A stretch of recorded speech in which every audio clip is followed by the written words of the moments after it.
Assalamualaikum warahmatullahi wabarakatuh. Kembali lagi di channel Camp Story. Pada kisah kali ini, Mimin akan membawakan sebuah kisah nyata yang ditulis oleh Kak Cahyo 19. Cerita ini diberi judul Turiah, gadis yang diculik sosok gaib. Seperti biasa, Mimin selalu mendoakan para pendengar sehat selalu dan dilimpahkan rezekinya. Amin ya rabbal alamin. Dan jangan lupa untuk selalu dukung channel ini dengan cara like, komen, dan subscribe. Terima kasih buat kalian yang selalu hadir untuk mendengarkan cerita dari KM Story. Baiklah, tanpa lama-lama lagi, langsung saja kita masuk ke ceritanya dan selamat mendengarkan.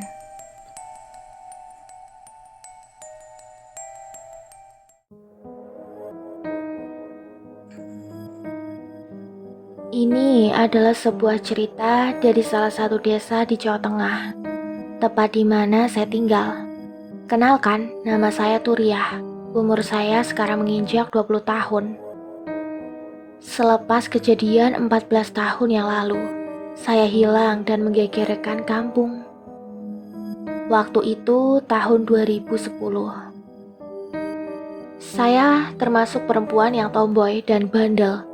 Beda dengan anak-anak perempuan seusia saya lainnya. Bu, Turiah main dulu ya sama teman-teman, ucapku dengan keras di depan rumah. Orang tua saya selalu bilang, kalau main jangan pulang petang ya, Nduk. Saya belum mengerti tentang apa yang dikatakan orang tua, tentang perkataan yang selama ini selalu bilang ketika saya mau main bareng teman-teman. Ya, saya tidak pernah menggubris perkataan orang tua saya akan nasihat apalah itu. Saya hampir setiap hari pulang petang sehabis main. Matahari yang mulai muncul dari timur menandakan hari sudah mulai pagi. Seperti biasa, saya mandi dan bersiap-siap untuk berangkat sekolah.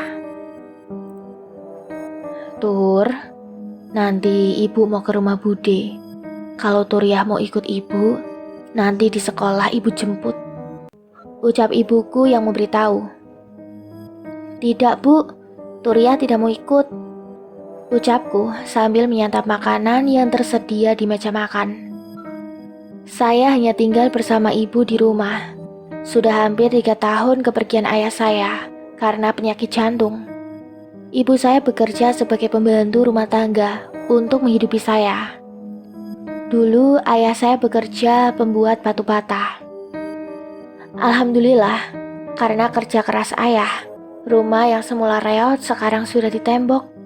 Terima kasih ayah atas kerja kerasmu. Kring. Akhirnya waktu pulang sekolah tiba dengan ditandai bel sekolah. Turiah, ucap yang sangat keras dari luar rumah. Segera aku bangun dan keluar untuk melihat siapa yang memanggil. Bagus, ada apa? Ucapku kepada Bagus. Bagus adalah teman sekampungku. Rumah aku dan Bagus tidak jauh, paling hanya berjarak 200 meter saja. Sudah ditungguin sama teman-teman di tempat biasa. Aku disuruh jemput kamu, ucap Bagus dengan nafas yang kembang-kempis. Yaudah, tunggu bentar, aku ganti baju dulu, ucapku kepada Bagus. Terlihat semua teman-temanku sudah bermain jutul. Ya, di tempatku menyebutnya permainan itu dengan jutul. Entah kalau di tempat kalian apa. Permainan yang dimainkan dengan melempar bola kasti agar mengenai tumpukan kreweng atau bekas cuilan genteng-genteng. Setelahnya, kelompok pemain lawan menyusun kreweng itu, dan jangan sampai kelompok lawan melempar bola itu. Jika mengenai, maka pemain akan dikeluarkan, dan begitu seterusnya. Permainan ini dibagi 2 kelompok, ya dengan anggota yang sama. Permainan desa yang menyenangkan ketika dimainkan. Kesini, ikut gabung, jangan lihat saja, ucap salah satu temanku. Aku dan Bagus hanya melihat saja sehabis sampai. Turiah, ikut grup saya. Kamu Gus, ikut grupnya Toyo, ucap temanku yang bernama Yoyo. Singkat waktu, suara azan yang sangat merdu terdengar, menandakan waktu maghrib telah tiba. Toyo, pulang dong. Ya, ucap itu berasal dari perempuan. Bukan lain, itu adalah Ibu Toyo. Aku pulang dulu ya. Itu, ibu aku udah memanggil. Ucap Toyo kepada semua teman-teman termasuk aku. Udah ayo, udah maghrib. Kata ibuku, kalau maghrib, anak kecil tidak boleh keluar. Ucap Yoyo sambil meninggalkan aku dan teman-teman. Aku dan teman-teman pun mengikuti langkah Yoyo, beranjak pulang dari tempat bermain. Tur, naik, tak antar sampai rumah. Ucap Bagus menawarkan tumpangan kepadaku. Ya, memang, Bagus yang paling dekat denganku, dibanding dengan teman-teman yang lainnya. Turia! Aduh, celaka, ucapku dalam hati. Ketika mengetahui ibu sudah berada di depan rumah, sambil membawa sapu. Terima kasih ya Gus, ucapku kepada Bagus. Tanpa sepatah kata pun dari Bagus, Bagus langsung pergi ketakutan melihat ibuku yang sudah marah. Dia mengayuh sepedanya dengan sekuat tenaga untuk cepat-cepat pergi dari rumahku. Ampun bu, ampun, ucapku. Tanpa ada kata yang keluar dari mulut ibu, terus saja aku dipukul menggunakan sapu yang sendiri tadi dibawanya. Ibuku memang agak keras, berbeda dengan bapak yang sangat lembut. Ya, memang seperti yang dibilang, anak perempuan akan selalu menyayangi bapaknya ketimbang ibunya. Dan anak laki-laki akan selalu menyayangi ibunya ketimbang bapaknya. Entah itu benar atau tidak. Sudah seminggu ini, aku selalu pulang petang. Dan ibu hampir sudah terbiasa dengan kelakuanku yang selalu susah dibilang. Mungkin karena aku tidak ada kapoknya. Aku hanya anak sematawayang dari Ibu Siti. Ya, ibuku. Namanya Siti Amitun. Dan almarhum bapakku bernama Gusti.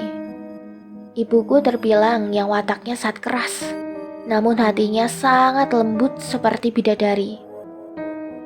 Sampai suatu ketika, kampungku digegerkan tentang berita anak hilang, entah itu diculik dedemit atau manusia. Pernah ada kejadian di kampung sebelah, sampai terdengar beritanya di kampungku. Sampai ketika pas makan, ibu dengan jengkelnya melarangku untuk main. Kamu londo, anak perempuan. Kalau dibilangin ibu tuh yang nurut. Anak perempuan tidak boleh pulang petang. Sebenarnya, kamu punya telinga apa tidak? Ucap ibuku yang sangat kesal dengan kelakuanku. Aku hanya mengangguk-angguk saja tanpa berani berkata. Semenjak kata-kata ibu sekarang, aku jarang sekali main bersama teman-teman di luar. Hanya menghabiskan di rumah menonton TV saja. Bukan karena apa. Memang, tugasnya seorang anak harus patuh terhadap orang tua. Semarah apapun orang tua dan sekesal apapun orang tua tidak akan membiarkan anaknya kenapa-napa. Sekarang, kamu gak pernah main dengan teman-teman kamu, Tur. Ada apa sebenarnya? Ujar Bagus yang penasaran. Apa kamu marah sama saya? Tambah Bagus. Aku hanya menggelengkan kepala saja. Yaudah, kalau kamu tidak mau bicara, kalau ada apa-apa, bilang ya Tur. Ujar Bagus dan meninggalkanku. Sekarang kita bercerita dari sisi pandang Yoyo. Turia kenapa ya? Kok sekarang jarang main bersama kita? Ucap Toyo keheranan. Apa Turia sudah tidak mau berteman dengan kita? Imbuh Toyo. Shh, tidak baik bilang begitu. Mungkin Turia lagi ada masalah, jadi jarang main. Ucap Bagus kepada Toyo. Aku hanya diam saja mendengar mereka berdua. Sedangkan temanku yang lain masih sibuk bicara yang lain. Aku memang mengenal Ibu Turia galak. Mungkin karena galaknya tersebut punya maksud tersendiri. Bermain kelereng ayo, ucap salah satu temanku yang membuyarkan lamunanku. Dengan semangat, Toyo yang sudah dibilang jago bermain kelereng menyanggupi ajakan permainan tersebut. Singkatnya, terdengar suara azan asar berkumandang. Kami selalu bermain bersama 7 temanku, termasuk Turiah, Bagus, dan Toyo. Sekarang hanya 6 orang saja, karena Turiah sudah jarang sekali bermain bersama. Ya, memang orang kampung selalu bilang, ketika kita bermain, jangan beranggota yang ganjil. Sebab dari mitos yang beredar, bila ganjil akan besar upayanya diculik di demit. Kami anak-anak cuman bisa mengangguk tanpa berkata. Mandi nang, habis itu makan. Ucap ibuku yang sudah berada di meja makan. Iya bu, ucapku yang akan melaksanakan perintah ibu. Memang, waktu tadi pulang habis asyar ketika bermain. Sebab karena takut waktu itu malam Jumat. Habis mandi, terus aku beranjak ke meja makan. Aku makan dengan lahapnya karena sangat lapar. Yo, ibu minta tolong belikan gula 1 kilo ya. Ucap ibuku yang sedang di dapur. Tanpa pikir panjang, aku langsung menghampiri ibu yang sendiri tadi aku nonton TV. Mana uangnya bu? Ucapku sambil meminta uangnya. Karena memang ketika ibu menyuruhku untuk membelikan sesuatu, pasti aku akan segera membelikannya. Sebab ada udang di balik batu. Salah, maksudnya pasti ada uang untukku. Kulangkahkan kaki yang mungil ini untuk menuju warung, di mana tempat biasa aku membeli keperluan dapur ibuku. Jarak rumahku dengan warung memang terbilang cukup jauh, karena pada saat itu aku belum mempunyai sepeda. Selangkah demi selangkah sampailah aku di warung. Bu, beli bu, ucapku yang menunggu penjaga warung yang tak kunjung datang. Lama memang, mungkin karena lagi di dapur atau mungkin sedang tidur. Besok aku harus ke rumah Turiah. Kenapa ya? Turiah sudah jarang main bareng aku dan teman-teman. Ucapku dalam hati yang masih penasaran. Sebenarnya ada apa dengan Turiah? Apa mungkin benar ada masalah seperti yang diucapkan Bagus tadi? Atau sebaliknya? Yo anak tampan, beli apa nang? Ucap ibu penjaga warung yang membuyarkan lamunanku. Memang, di desaku anak laki-laki pasti dipanggil dengan sebutan nang, dan anak perempuan dipanggil dengan sebutan enduk. Bu, beli gula 1 kilo. Ucapku yang kaget akan kedatangan ibu penjaga warung. Apalagi nang? Ucap ibu penjaga warung membalas omonganku. Sudah bu.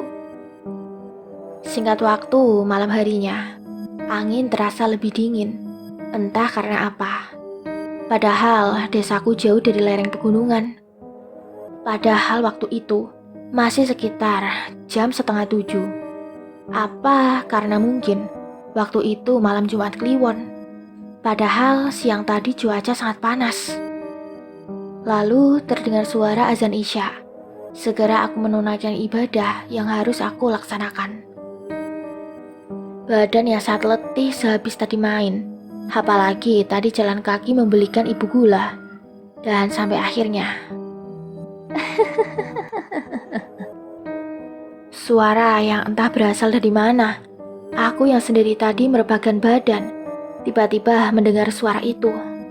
Tanpa berkata apa-apa, aku langsung beranjak bangun dan lari terbirit-birit.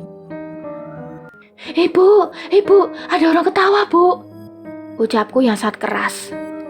Ternyata ibuku masih menonton TV bersama bapak. Di mana nang? Ucap ayah yang melihatku ketakutan. Di kamar Yoyo pak. Ucapku kepada bapak. Ibu hanya diam saja sambil melihatku yang ketakutan. Oh, itu tadi ibumu yang ketawa nang. Ucap bapakku sambil menenangkanku. Aku hanya diam saja mendengar jawaban bapak. Karena memang suara tersebut seperti suara orang yang cukup tua. Sedangkan ibuku masih berumur 38 tahun waktu itu. Aku tahu mengapa bapak bilang seperti tadi. Mungkin karena biar aku tidak takut lagi. Iya sudah kalau begitu. Yoyo masuk dulu ke kamar ya pak, bu. Ucapku sambil meninggalkan bapak dan ibuku. Saat siang hari, pukul 1:30, aku beranjak dari rumah untuk menemui Turiah. Memang, rumahku dan Turiah cukup jauh. Mau kemana, Nang? Tanya ibuku yang melihat aku sudah melangkah meninggalkan rumah. Mau ke rumah Turiah, Bu. Nanti pulangnya agak sore. Ucapku kepada ibu. Singkatnya, tibalah aku di rumah Turiah. Turiah, ucapku yang baru sampai di rumahnya. Terlihat rumah Turiah tertutup, mungkin lagi pergi bersama ibunya. Namun tiba-tiba, terdengar suara pintu dari dalam perlahan terbuka. Dan benar apa yang aku pikirkan. Tidak ada satupun orang yang keluar dari rumah Turiah. Betapa kagetnya aku ketika melihat kejadian itu di waktu siang bolong. Tiba-tiba dari belakang, bluk, serasa jantung hampir mau copot. Ketika di pundakku ada yang menepuk dari belakang. Badanku bergoncang dan hebat sambil mengeluarkan keringat. Udah lama, Nang. Serasa mau pingsan ketika mendengar suara itu.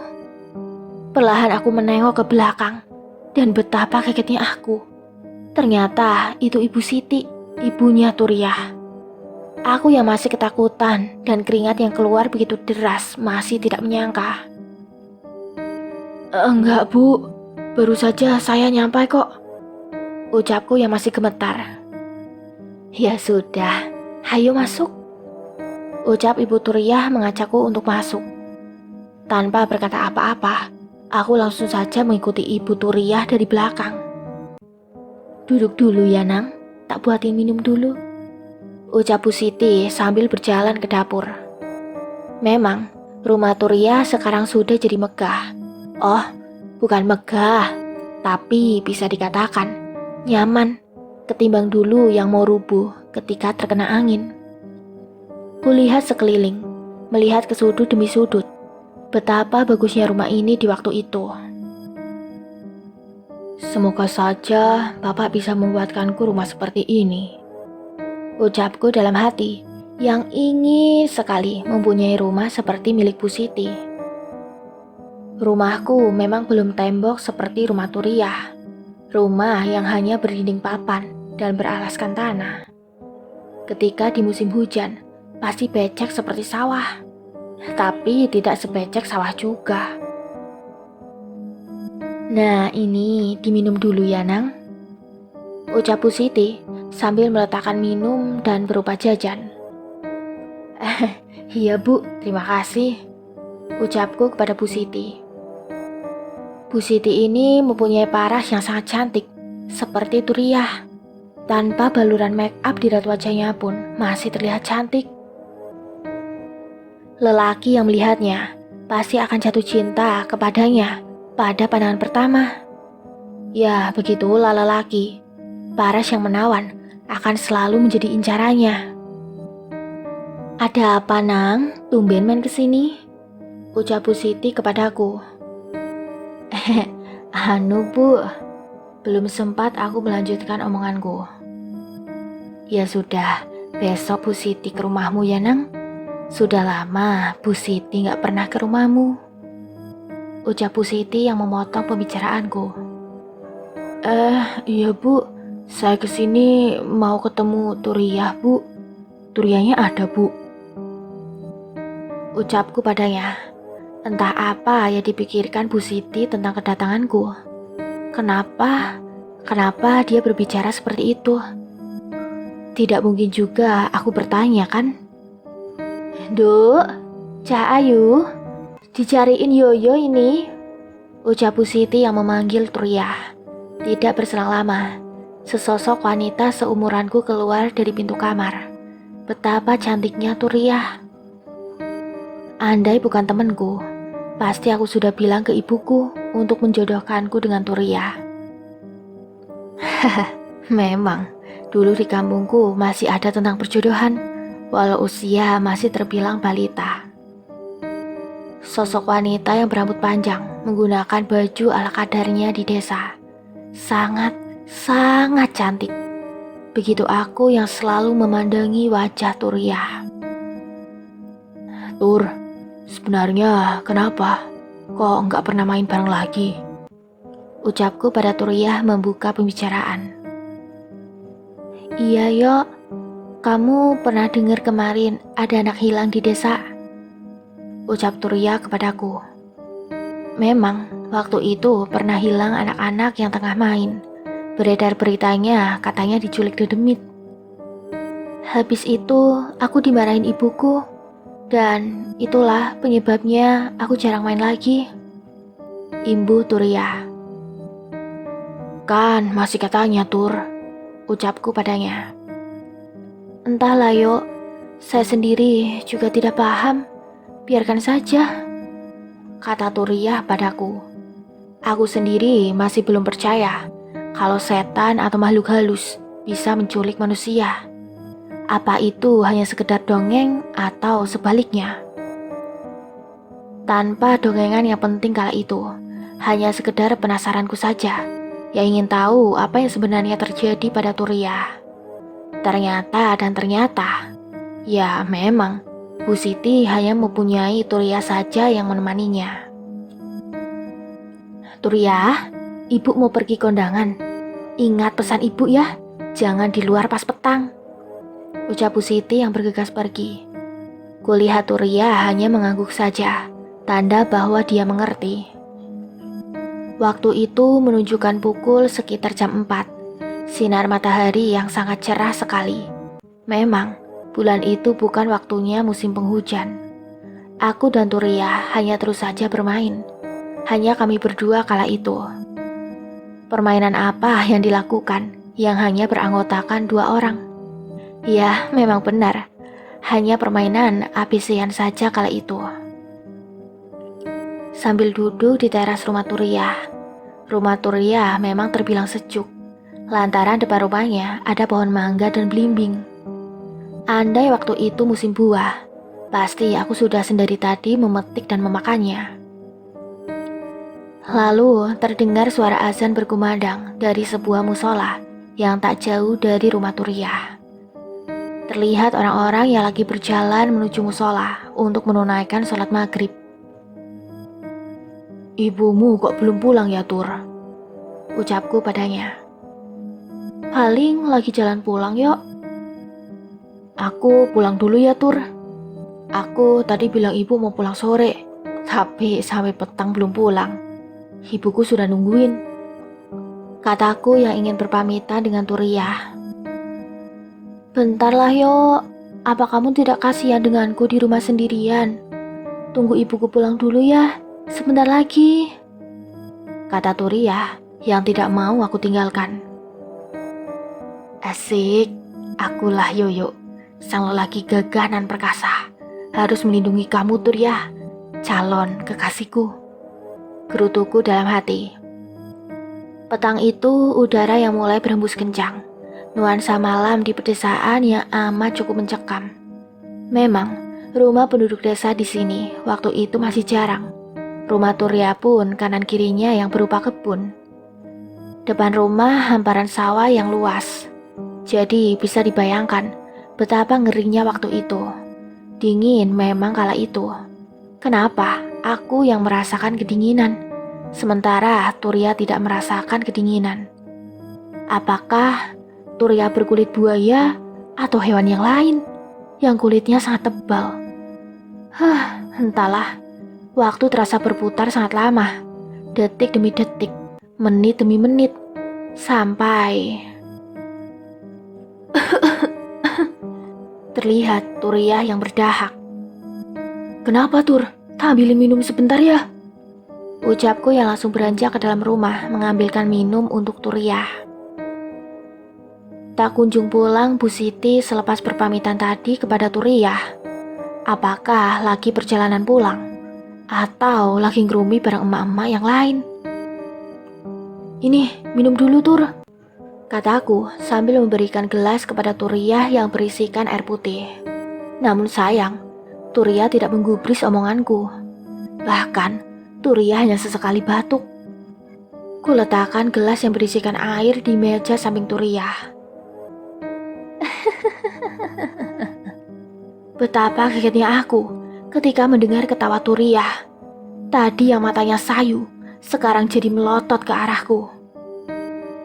Jangan bercanda, Tur. Ini maghrib. Ucapku yang merasa Turia hanya mengerjaiku. Tanpa sepatah kata dari Turia, tangan yang sendiri tadi biasa saja, kini berubah seperti penari. Turia beranjak dari duduknya dan berjalan ke samping pohon mangga sambil menari seperti penari pada umumnya.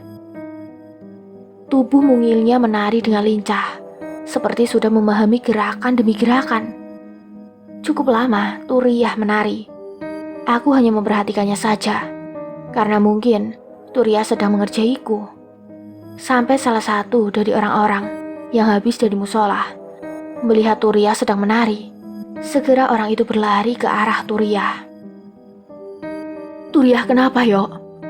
Ucap warga padaku yang melihat Turia seperti itu. Tidak tahu, Pak. Paling dia mengerjai aku, kataku kepada bapak itu. Bapak itu hanya menggeleng-gelengkan kepalanya yang melihat tingkah anehnya Turia. Turia. Nampaknya Turia tidak menggubris omongan bapak itu.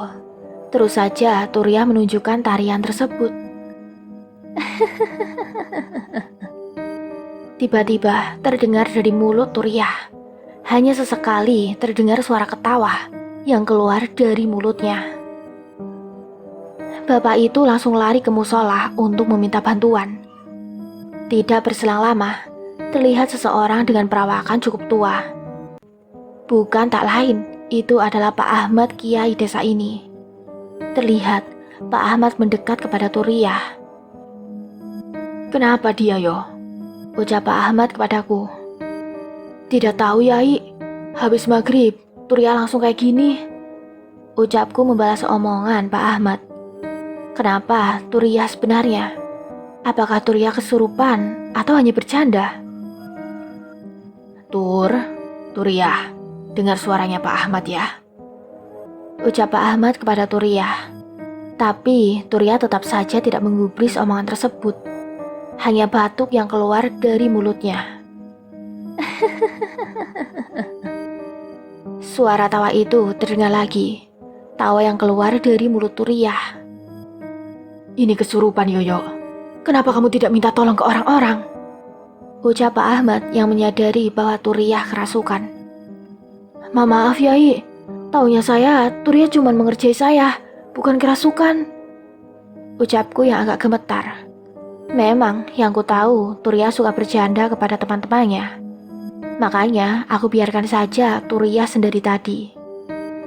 Jika teringat tentang hal itu, pasti aku selalu ngeri. Bahkan bulu kuduku berdiri yang menyaksikan kejadian itu. Assalamualaikum ya gaib. Ucap Pak Ahmad yang sudah tahu Turia kerasukan. Hanya tawaan saja yang keluar dari mulutnya.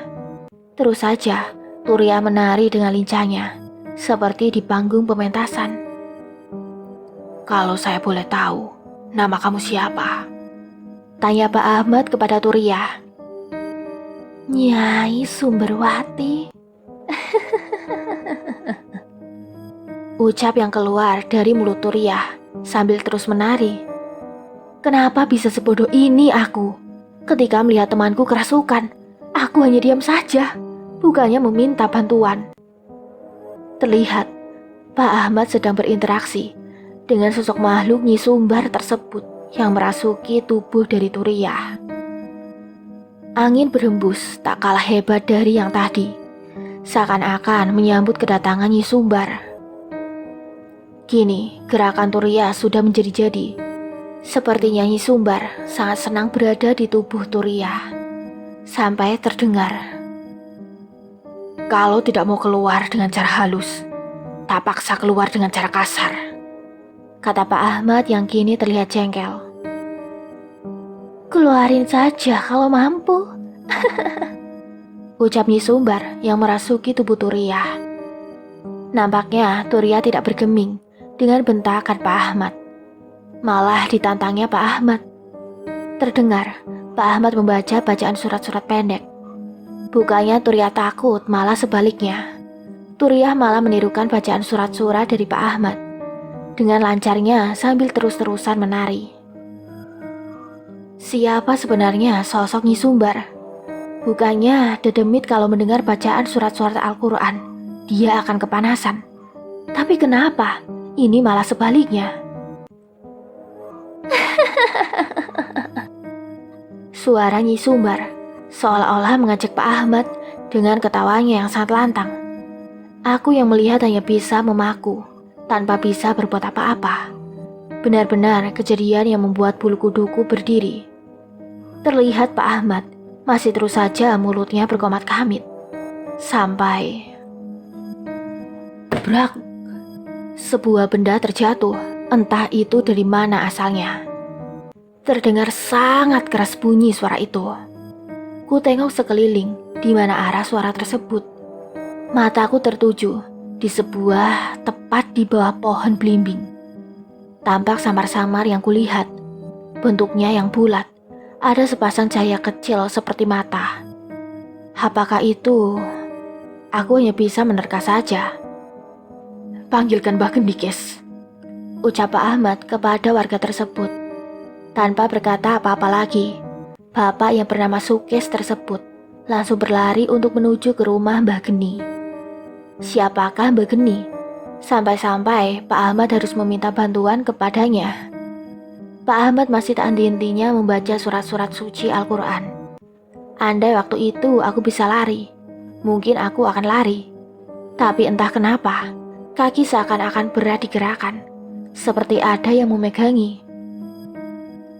Kira-kira 20 menitan, Pak Sukes menuju rumah Mbah Geni. Sampai akhirnya Pak Sukes dan Mbah Geni datang. Tanpa banyak bicara, Mbah Geni langsung beratraksi, layaknya seperti orang pintar. Apa mungkin Mbah Geni dukun atau ahli supranatural? Entahlah, yang penting Turiah sadar dahulu. Terlihat mulut Mbah Geni berkomat kamit, seakan-akan sedang membacakan sebuah mantra. Tak berselang lama, aku dikejutkan dengan suara. Bismillahirrohmanirrohim. Sikil dayang nini dayang, sing bau rekso. Aku putumu, aku raniat gawe kisruh. Aku gur pengen ngerti sopo sejatine sosok sing ngalangi aku kanggo nyadarke putuku. Malaikat papat limo awakku dhewe cipta karso. Cipta mantra cipta Gusti Allah. Bangsa lelembut padha nyaut. Bangsa siluman padha teka. Kula nyuwun pangestu marang Pangeran Ilillahi Muhammad kuwi nabiku. Al-Qur'an kuwi kitabku. Setan bajingan kang kena membukang wujud mulia. Ino salah lan pati duwekno cipta Gusti Allah. Allahu Akbar. Terlihat suara itu terdengar dari mulut Mbah Geni. Dan benar saja, yang sendiri tadi aku lihat dengan samar-samar. Kini terlihat jelas sebuah kepala tanpa badan yang berada di samping Turiah. Matanya yang hampir keluar, dengan luka yang ada di seluruh kepalanya. Bau air tercium sangat tajam di hidungku. Mau muntah rasanya. Terlihat juga belatung di seluruh bekas lukanya. Semenjijikan itukah setan? Belum sempat sampai di situ, seakan-akan Nyi Sumbar terancam akan kedatangan Mbah Geni. Semula Turiah yang menari, kini tariannya berhenti. Raut wajah yang beringas menandakan Turiah terlihat marah kepada Mbah Geni. Mbah Geni sendiri ialah sesepuh dukuh ini. Tetapi kenapa aku tidak mengetahui tentang Mbah Geni? Perawakan yang kurus dan berpakaian seperti layaknya seorang tokoh besar. Mbah Geni hanya hidup sebatang kara. Istrinya meninggal dan anak-anaknya sudah tinggal di kota bersama suaminya. Kenapa kamu ikut campur urusanku manusia? Kata Turiah dengan raut muka yang penuh kebencian. Ini cucuku. Aku yang seharusnya bertanya kepadamu setan bajingan. Berani-beraninya kamu masuk di dalam raga cucuku. Mau minta mati kamu ya? Ucap Mbah Geni. Buktikan perkataanmu. Kalau kamu mau mematikan aku, kata Turia yang seakan-akan menantang Mbah Geni. Mbah Geni seakan-akan menerima tantangan dari sosok tersebut. Terlihat mulut Mbah Geni berkomat-kamit yang sedang membacakan sebuah mantra. Terlihat juga Turia yang sudah bersiap menerima serangan dari Mbah Geni.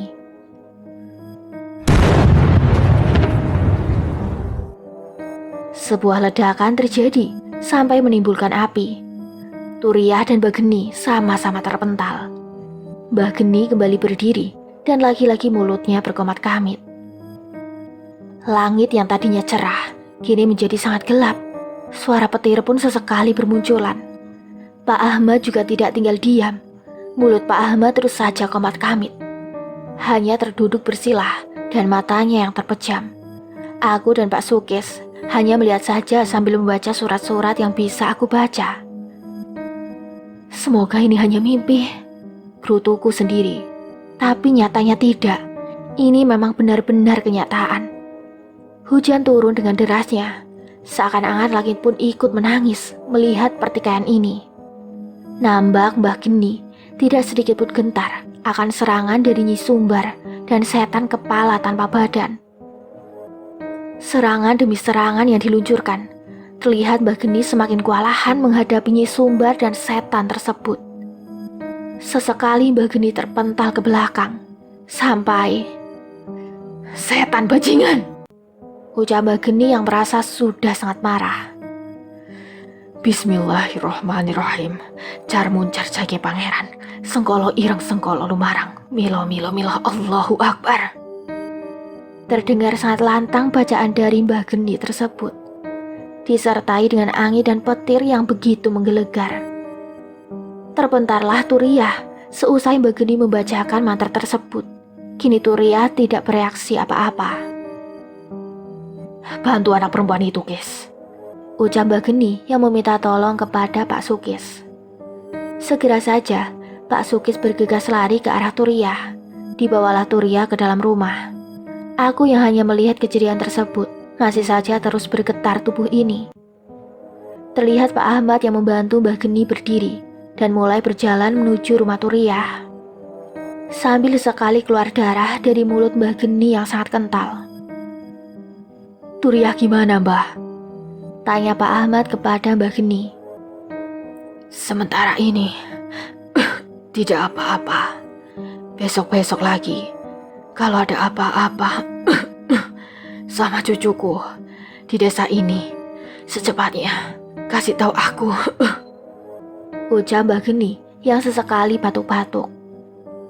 Terlihat kembali Mbah Geni bersila sambil membacakan mantra. Angin berembus lagi sangat kencang. Pertanda apa lagi ini? Apa ini masih belum berakhir? Jam kini sudah menunjukkan pukul 8:15. Sementara Ibu Siti masih saja tak kunjung pulang. Bacalah mantra ini buat kamu, Nang. Siapa namamu? Tanya Mbah Geni ke arahku. Aku Yoyo, Mbah, ucapku yang gemetar. Tak berselang lama, Mbah Geni memberikanku mantra. Itu doa selamat buat kamu biar dijauhkan dari bahaya. Imbuh Mbah Geni.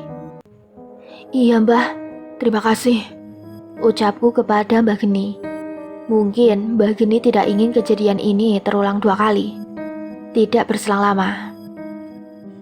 Assalamualaikum. Sontak kami semua menjawab salam tersebut. Terlihat seorang perempuan yang sangat cantik.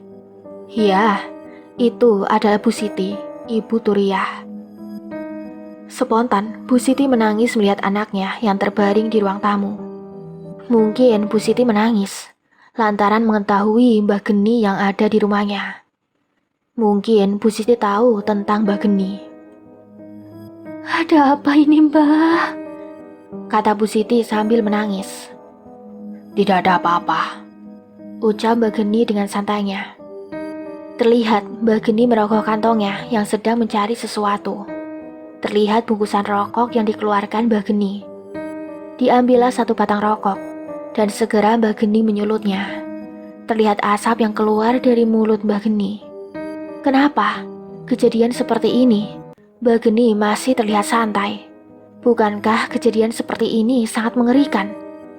Aku yang melihat jam sudah menunjukkan pukul 9 malam. Aku pun memutuskan untuk pulang. Aku mau pulang dulu ya Pak Ahmad, Mbak Geni, Pak Sukes, dan Bu Siti. Ucapku kepada semua orang. Jangan pulang sendiri, Nang. Kes, anak itu anterin pulang. Ucap Mbak Geni yang menyuruh Pak Sukes untuk mengantarku pulang. Kulangkahkan kaki mungil ini meninggalkan rumah Turiah bersama Pak Sukes. Sesekali aku mengobrol dengan Pak Sukes. Terlihat Bapak sedang berada di depan rumah, seakan-akan sedang menungguku pulang. Lah, gitu pintar kalau main sampai malam, kata Bapak kepadaku.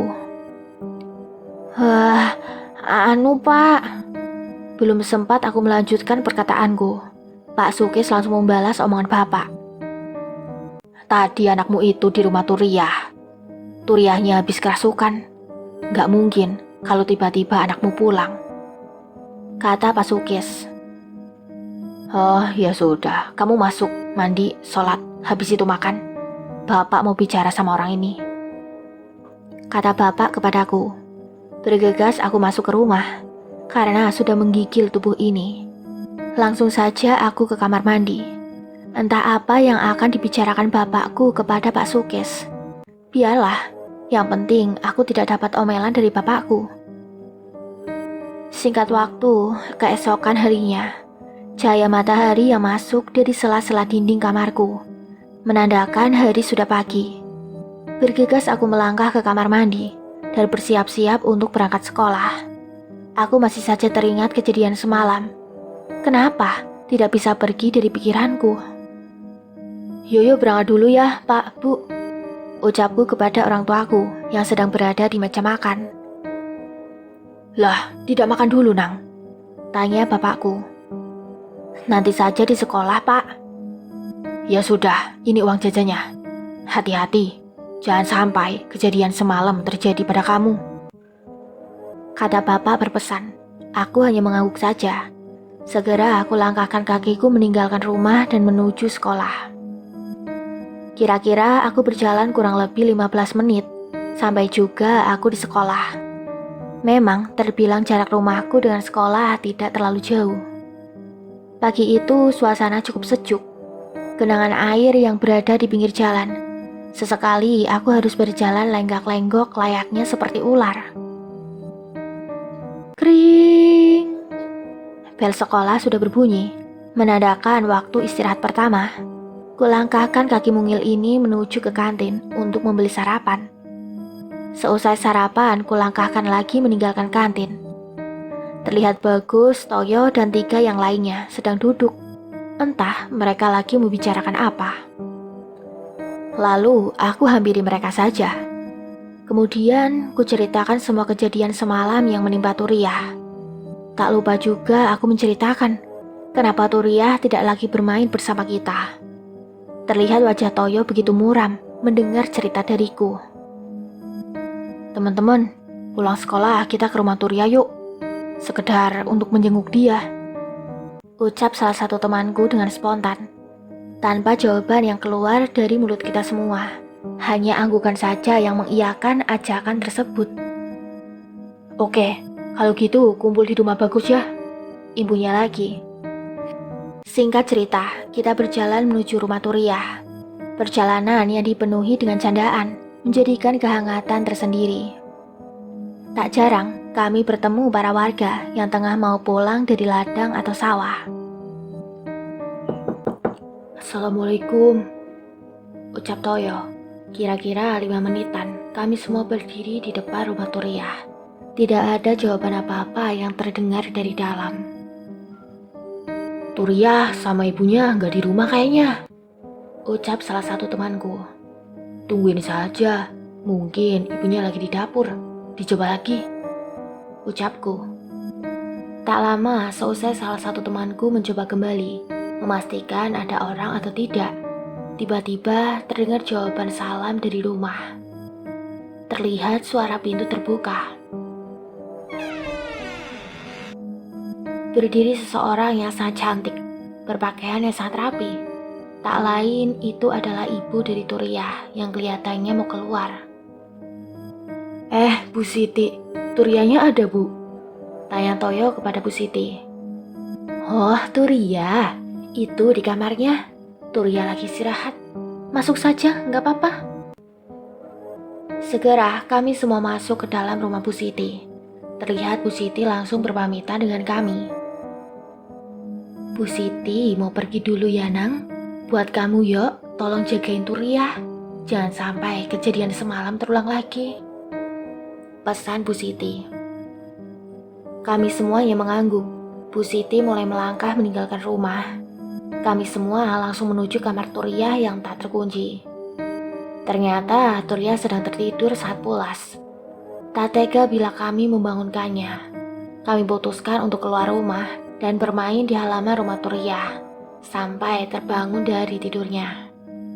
Permainan yang waktu itu kami mainkan yaitu permainan betengan. Entah kalau bahasanya di Indonesia apa. Permainan yang dimainkan 2 grup.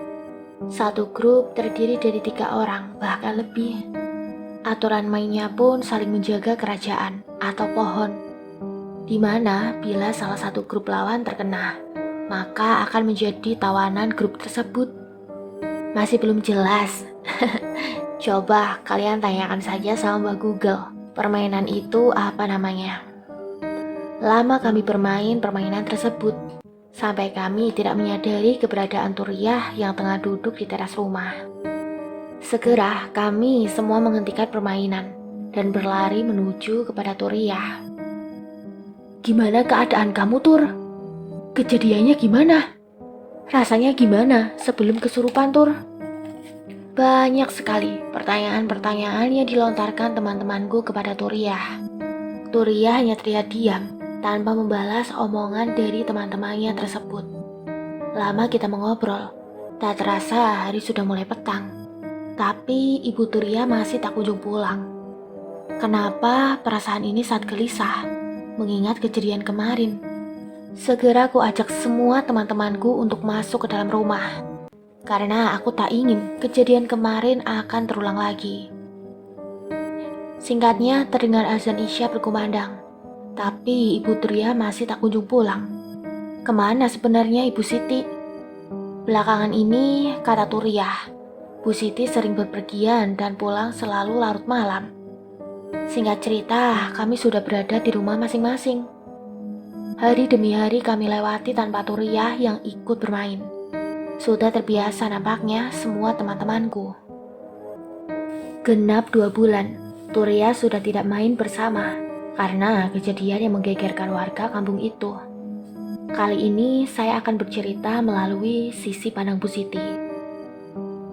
Pagi telah tiba. Kulangkahkan kaki menuju ke dapur untuk membuatkan sarapan putriku tercinta.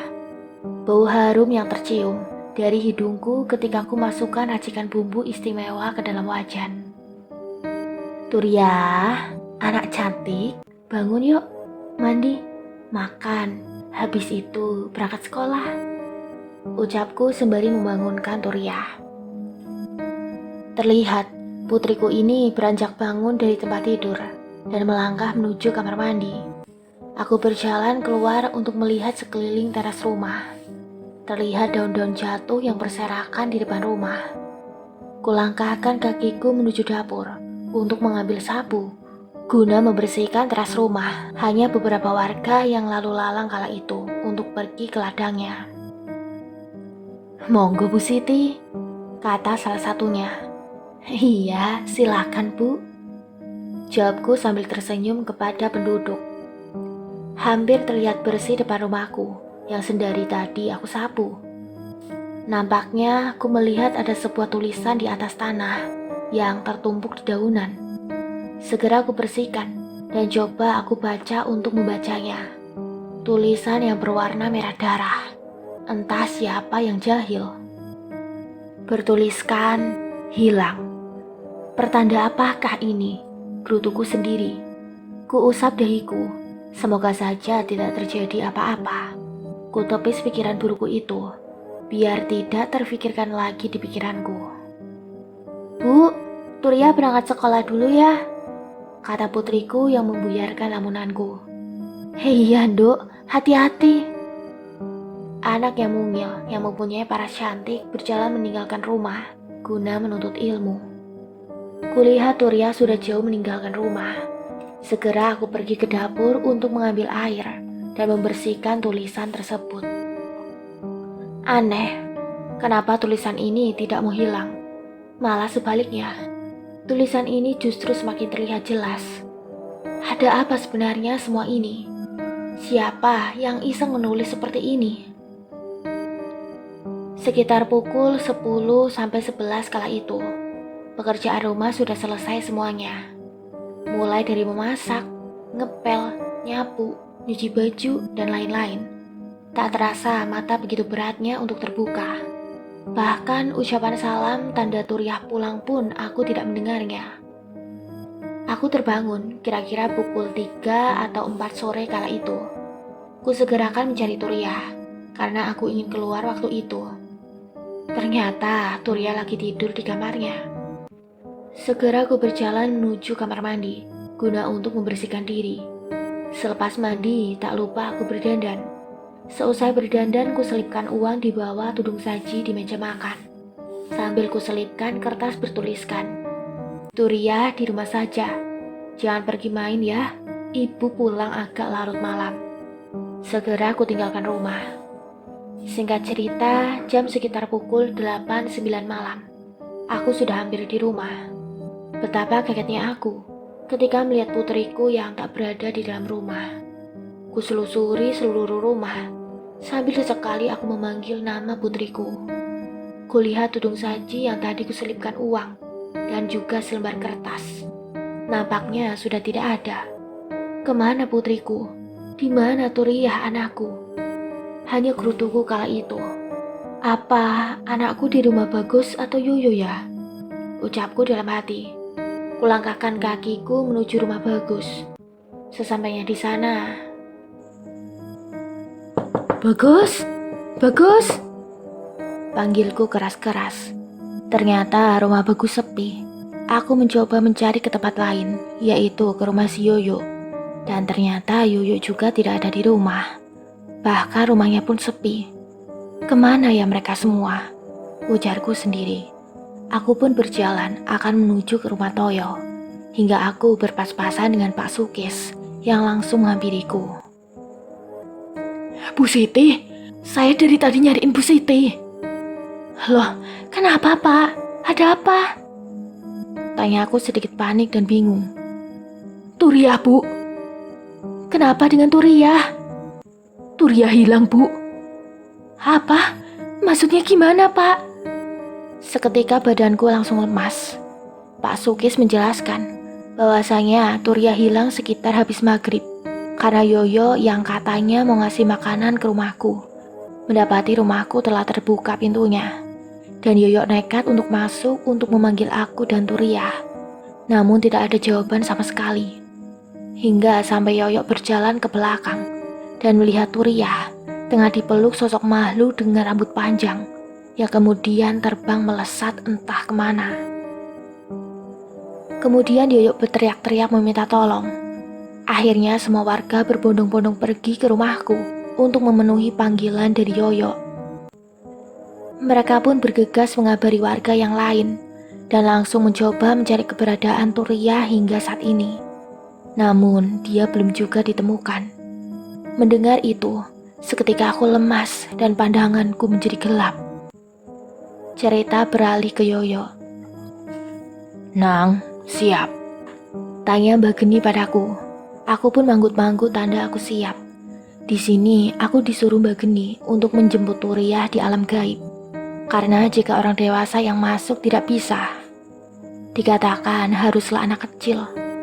Dan aku langsung mengajukan diri tanpa Mbak Geni memintanya. Gowo neraka iki marang alam gaib. Jogo neraka iki tekan balik meneh maring sing duwe. Begitu Mbah Geni selesai mengucapkan mantra, aku membuka mata dan mendapati tempat yang belum pernah aku lihat sebelumnya. Tempat ini terlihat seperti istana di tengah hutan. Dindingnya berkilau seperti emas, namun warnanya agak sedikit gelap, bukan kuning seperti emas pada umumnya. Aku berjalan menelusuri ruangan demi ruangan. Tujuanku ke sini tak lain dan tak bukan, yaitu untuk menjemput Turiah yang ternyata sudah dibawa ke alam lain oleh sosok makhluk yang pernah merasukinya, yaitu Nyi Sumbar. Saat tengah berjalan sendirian, tiba-tiba ada segerombolan orang yang nampak berpakaian seperti prajurit di film-film, yang langsung memegang tanganku dan mengatakan hal ini. Ada keperluan apa kamu anak manusia datang tak diundang? Saya ingin bertemu dengan Nyi Sumbar. Mendengar itu, mereka langsung menyeretku ke sebuah ruangan yang jauh di sana. Terlihat pintu yang sangat kokoh yang terbuka dengan sendirinya. Dan di ujung ruangan itu, terlihat singgasana berlapiskan emas. Namun, bukan itu fokusku, melainkan Turiah yang tengah duduk di sana. Turiah! Panggilku lantang. Dia menatapku. Terlihat dia sudah berubah. Pakaiannya sekarang menggunakan kebaya berwarna hitam, dengan hiasan di kepala berupa bunga-bunga emas. Turiah, ayo pulang, ikut bersamaku. Turiah hanya diam dan menggelengkan kepalanya. Ayo Turiah, kasihan ibumu. Turiah pun membuka suara. Ini adalah rumahku, Yok, dan wanita itu adalah ibuku. Mendengar itu, tentu saja aku bingung bukan kepalang. Maksud kamu apa, Tur? Ayo ikut aku pulang. Yok, aku sudah tahu yang sebenarnya, bahwa ibuku adalah Nyi Sumbar. Ibuku meminta anak kepadanya, karena ibuku tak kunjung hamil. Dan Nyi Sumbar mengabulkannya, dengan syarat aku akan kembali diambil oleh ibuku Nyi Sumbar, pada usiaku yang sekarang ini, yaitu 14 tahun. Itu sebabnya, aku hanyalah anak tunggal. Sebaiknya kamu pulang saja, Yok. Mendengar itu, aku hanya bengong saja. Aku bingung harus berbuat apa sekarang. Jangan percaya, dia mengelabuimu. Sebenarnya, dia adalah Nyi Sumbar sendiri. Terdengar bisikan di telingaku dari Mbah Geni. Tur, saat kita sedang bermain, kemudian Bagus, Toyok, dan aku tidak mau bermain denganmu. Apa yang kamu lakukan? Aku memberikan pertanyaan tersebut. Kemudian Turiah memandangku dan menjawab. Tentu saja, aku akan pulang ke rumah. Salah. Turiah tidak pernah seperti itu. Karena jika aku dan teman-teman yang lain tidak mau bermain denganmu, maka Turiah akan memaksa kami untuk bermain dengannya, dengan ketomboyannya itu. Sekarang, jawab pertanyaanku. Di mana Turiah? Dan tunjukkan wujud aslimu. Bentakku kepada sosok itu. Tak disangka, sosok itu tertawa dengan lantang. Rupanya kamu pintar juga, Yoyo. Sekejap kemudian, dia berubah wujud menjadi wanita dewasa. Itulah Nyi Sumbar. Di mana Turiah? Dia akan menjadi budakku untuk melayani aku. Kenapa harus Turiah? Kenapa? Oh, akan kuberitahu. Ibu Turiah meminta sedikit kekayaan dariku. Jadi, tidak salah kan aku mengambil anaknya? Apa? Ibu Turiah? Pesugihan? Nyi Sumbar hanya menatapku lalu tersenyum. Gimana ini, Mbah? Apa yang harus saya lakukan? Tanyaku dalam hati. Terlihat Nyi Sumbar berbelok dan akan berjalan ke singgasananya. Kembali ke Bu Siti. Apa? Bu Siti melakukan pesugihan? Tanya Mbah Geni yang sudah melihat Bu Siti sadar dari pingsannya. Tidak, Mbah. Lalu, apa yang Ibu lakukan? Setelahnya, Bu Siti menjelaskan bahwasanya 1 tahun yang lalu, dia pernah menemukan sebuah tusuk konde di bawah pohon mangga saat dirinya tengah menyapu pada waktu surup atau akan maghrib. Karena melihat tusuk konde itu bagus, maka Bu Siti mengambilnya dan menyimpannya. Sejak saat itulah, rezeki Bu Siti jadi lebih gampang dicarinya. Dan sampai sekarang Bu Siti masih menyimpannya.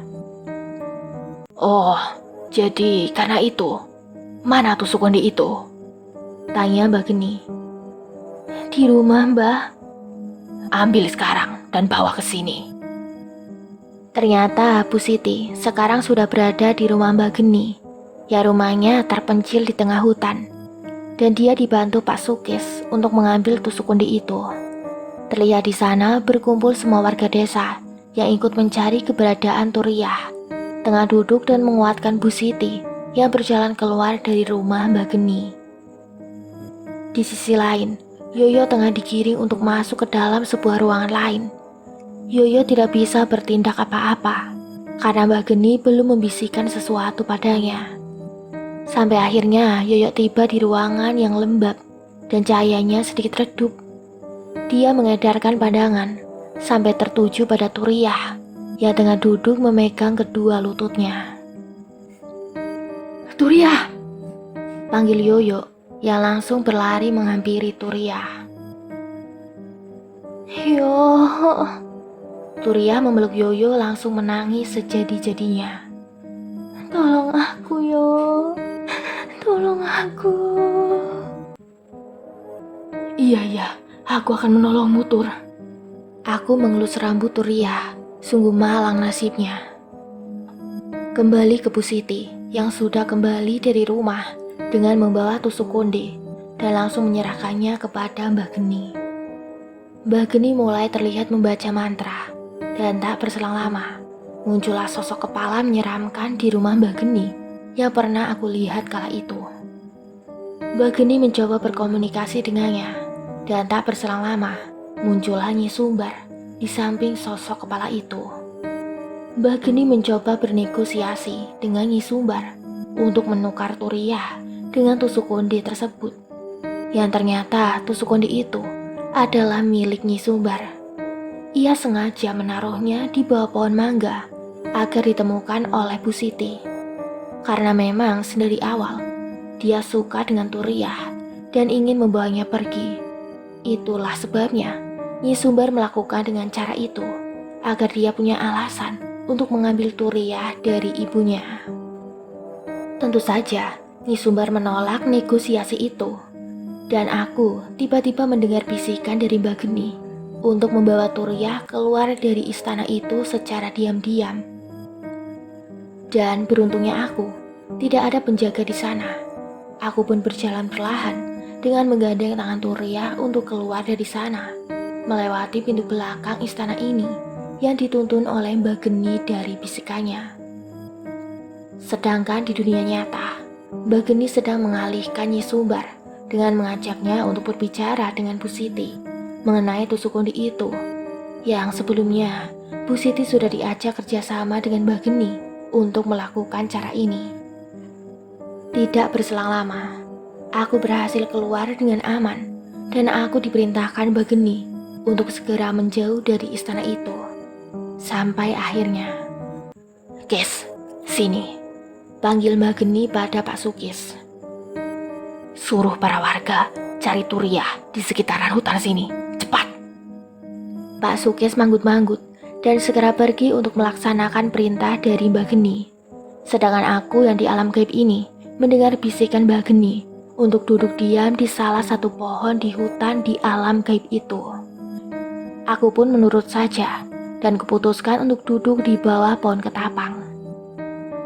Di sisi lain, Bu Siti masih berbicara dengan Nyi Sumbar yang kadang dibantu juga oleh Mbak Geni. Mbak Geni merasakan bahwasanya Turiah dan Yoyo akan segera ditemukan warga. Kemudian Mbak Geni membacakan sebuah mantra untuk mengusir Nyi Sumbar dan sosok kepala itu. Tentu saja Nyi Sumbar marah dan berusaha mencekik Mbak Geni. Namun kekuatan Mbak Geni lebih dahsyat karena dibantu doa juga oleh Pak Ahmad dan pengikut yang lain, sehingga Nyi Sumbar tak dapat menyentuh tubuh Mbak Geni. Tak berselang lama, Setelah hilangnya Nyi Sumbar dan sosok kepala itu, Yuyu bangun dari semedinya yang menandakan bahwa warga telah menemukan Turiah di hutan sana.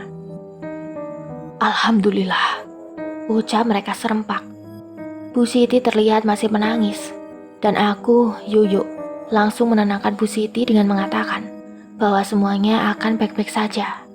Dan benar saja, tidak berselang lama, warga kembali dengan membawa Turiah. Tangisan mereka berdua pun pecah, mereka saling berpelukan. Terlihat Turiah yang rambutnya sedikit acak-acakan. Yuk, bawa sini tusuk kondinya. Aku yang mendengar itu langsung mengambil tusuk konde yang berada di dekat Bu Siti dan memberikannya kepada Mbak Geni. 1 minggu kemudian, semua berjalan dengan normal. Tusuk konde itu telah diamankan oleh Mbak Geni dan Turiah diberi penjaga atau yang biasa disebut dengan kodam, agar Nyi Sumbar tidak dapat mengganggu Turiah lagi. Hingga sampai sekarang, Turiah aman dari gangguan itu. Selesai. Semoga cerita ini dapat menjadi pembelajaran untuk kita semua. Dan sekali lagi, ini adalah sebuah kisah nyata yang pernah terjadi pada seorang wanita bernama Turiah. Percaya atau tidaknya kalian dengan cerita ini, itu tergantung pribadi masing-masing. Dan faktanya, bahwa dunia gaib itu berdampingan dengan dunia kita. Dan tunggu cerita lainnya di video selanjutnya.